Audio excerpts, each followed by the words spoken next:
How's it going, you wonderful bunch of bakers? Hope you're having a great day so far. Welcome back to the channel. Today we're making a very unique sandwich bread with goji berries, pistachios and poppy seeds. So let's get in the kitchen and get started.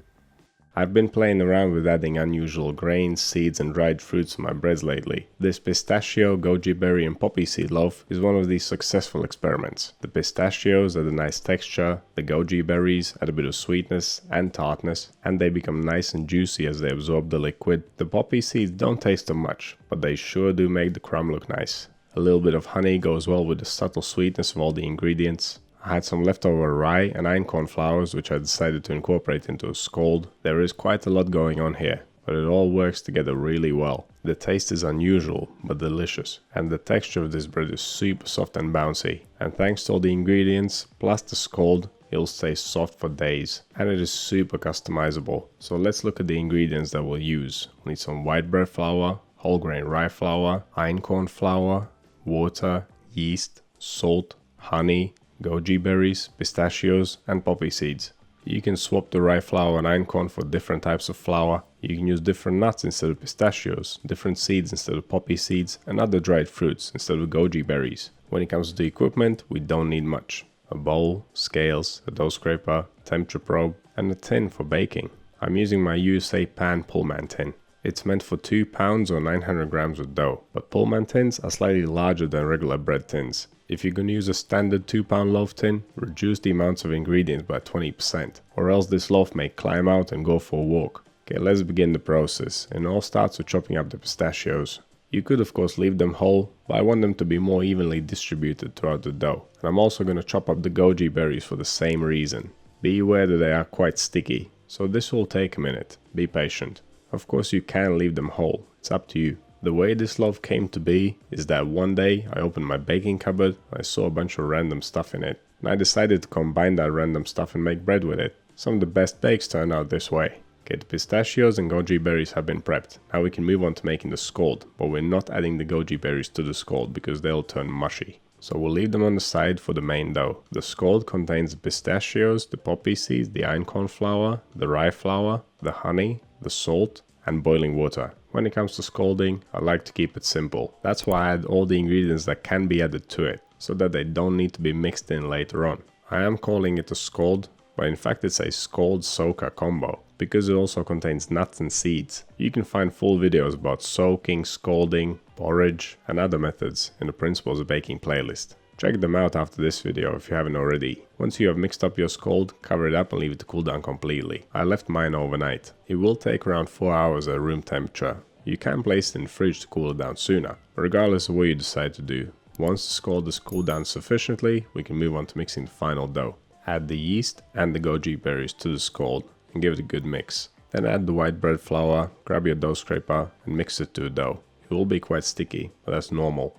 There are several things here that make it sticky. The rye and einkorn flours which have been scalded, the honey which is sticky just because that's how it is, and the relatively high hydration. To be able to handle a dough like this more easily, you can wet your hands with water.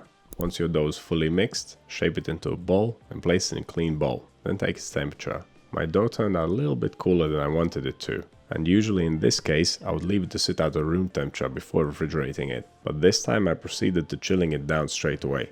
There is one good reason for it. It's because this dough is large. A large dough ferments more actively, so it will rise in the fridge well enough, even if it started out a little bit cooler. It's been half an hour, the dough has come out the fridge, I dusted the flour, popped it out on the table the smooth side down, and gave it a nice tight fold. It will equalize the temperature in the dough, and it will help with gluten development. You can find out more about folding and all the other steps of baking in the Steps of Baking playlist. And once the dough has been folded, flip it smooth side up again, tighten it against stable, place it back into the bowl and back into the fridge for the long cold fermentation. 12 to 24 hours will be a good range. Straight after bulk fermentation we can move on to final shaping, but before we do that let's prepare our baking tin by brushing it with butter.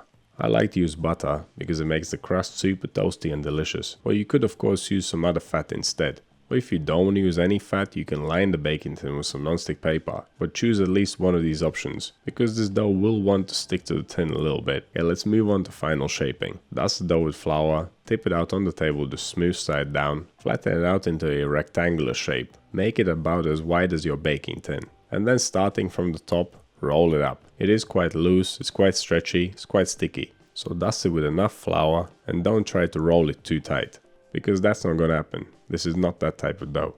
As you roll it, the bottom part will get narrower, so stretch it out sideways and keep rolling. You want this loaf to be nice and even. Once it's rolled up, place it in your greased baking tin with the seam side down, and then press it down using the palms of your hands to make it fill the tin perfectly. One last minute thing I decided to do here was to spray the loaf down with water and sprinkle it with oats. You can leave it plain, you can use seeds instead, it's up to you. I was just throwing everything at this one. After sprinkling on the toppings, press them into the loaf using your hands. This will help them stick a little bit better. I use this method every time I try to stick something to a loaf. Pressing in the toppings makes a huge difference. They will still fall off, of course, but the majority will stay stuck. Okay, once everything's done, cover the tin with cling film, leave it for the final proof, which should take around 2 to 2.5 hours. It will of course depend on the temperature of your kitchen. Look for it reaching the top of the tin, then it will be ready for the oven. During the final hour of fermentation, preheat the oven to 180 degrees Celsius, 355 Fahrenheit, fan on. And that will be 200 Celsius or 390 Fahrenheit, fan off. Normally I would bake a loaf like this at a slightly lower temperature. I went with a higher temperature bake because of the high water content. Okay, if you go on these fancy baking tins, then slide the lid on it, which you should also grease with some fat. If you don't have a lid, use a bit of tin foil. Cover the loaf and let it bake for 40 minutes. 40 minutes later, remove it from the oven and remove the cover. Remove the loaf from the tin and place it back into the oven to finish baking the crust. Handle it gently because it's easy to damage it at this point. The final part of the bake will take only around 10 minutes. Once you are happy with the color of the crust, it's ready. And there you have it. That's how you make a super unique sandwich bread. It's unlike anything I've ever made before. So soft, so tasty. It toasts well, it's delicious with butter and jam, but it will go just as well with savory toppings. If you like soft and bouncy breads like this one, check out the enriched dough playlist.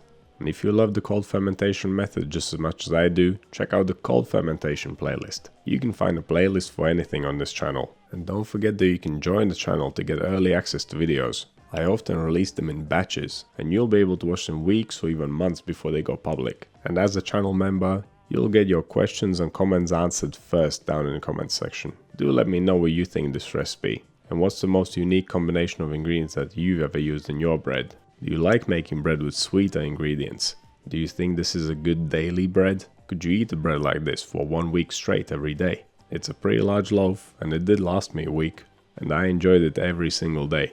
It's amazing when it's toasted and spread with a little bit of butter. I could not get enough of this thing. If you decide to make this recipe, let me know how it turns out. But that will be it for today. Thank you so much for watching, and I'll see you in the next one.